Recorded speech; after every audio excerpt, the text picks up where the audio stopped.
Terima kasih. Ini ada dua pertanyaan. Yang pertama terkait dengan pembahasan mengenai masalah salaf, atau tadi penanya menyebutkan apa tadi? Wahabi. Aliran salafi, aliran Wahabi kalau berkuasa akan menumpahkan darah sesama muslim yang tidak sepaham. Baik, ini terkait pertanyaan ini sebenarnya pertanyaan yang aneh. Kenapa pertanyaan yang aneh?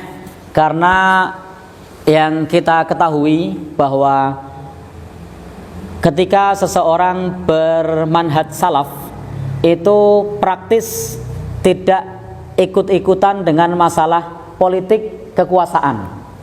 Bagaimana mungkin dia akan berkuasa sementara tidak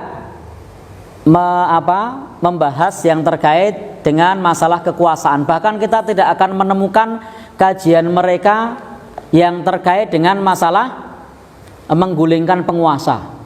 Bahkan di kelompok mereka itu jangankan menggulingkan, ngerasani penguasa saja itu tidak boleh.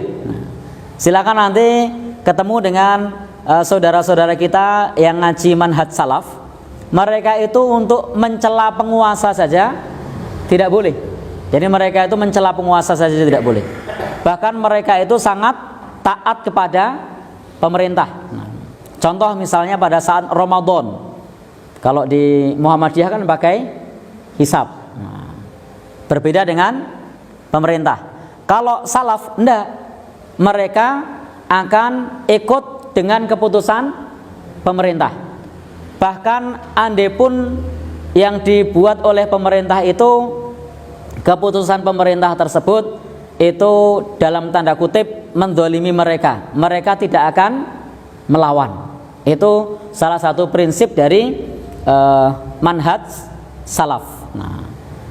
Jadi itu pertanyaan yang agak aneh, karena tidak, bagaimana mungkin kemudian mereka merebut kekuasaan kemudian berkuasa dan menumpahkan darah kaum muslimin.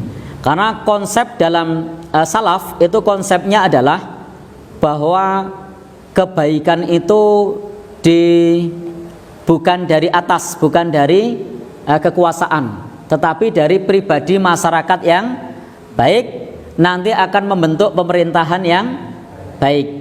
Jadi dari masyarakat yang baik akan membentuk pemerintah yang baik. Karena kalau masyarakatnya ini tidak baik, dengan cara apapun kita membentuk atau memilih pemimpin, maka karena bibitnya bukan bibit yang baik, maka hasilnya tidak baik. Saya kasih contoh. Bapak Ibu pernah makan kacang? Pernah ya?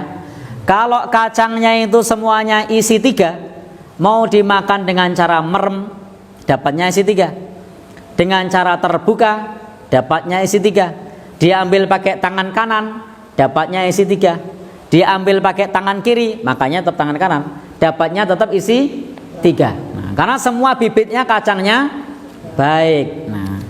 Tapi kalau kemudian kacang ini kopong-kopong, gombong-gombong, mau dilihat dengan merem, diambil dengan merem, kopong, melek, kopong, tangan kanan, kopong, tangan kiri, kopong. Nah, konsep dalam manhaj salaf itu adalah kalau semua rakyat baik, maka pemimpin yang tampil adalah orang yang baik. Nah, kalau semua rakyat amanah, maka pemimpin yang tampil adalah amanah. Tapi kalau rakyat ini adalah rakyat yang sudah terbiasa korup, biasa bikin nota palsu, biasa bikin LPG fiktif, biasa bikin saksi palsu, biasa rapel tanda tangan, nanti kalau berkuasa ya kurang lebih sama. Jadi konsepnya adalah membentuk masyarakat yang mereka semua adalah orang-orang yang baik. Jadi di manhaj salaf itu tidak ada kamusnya revolusi, itu tidak ada.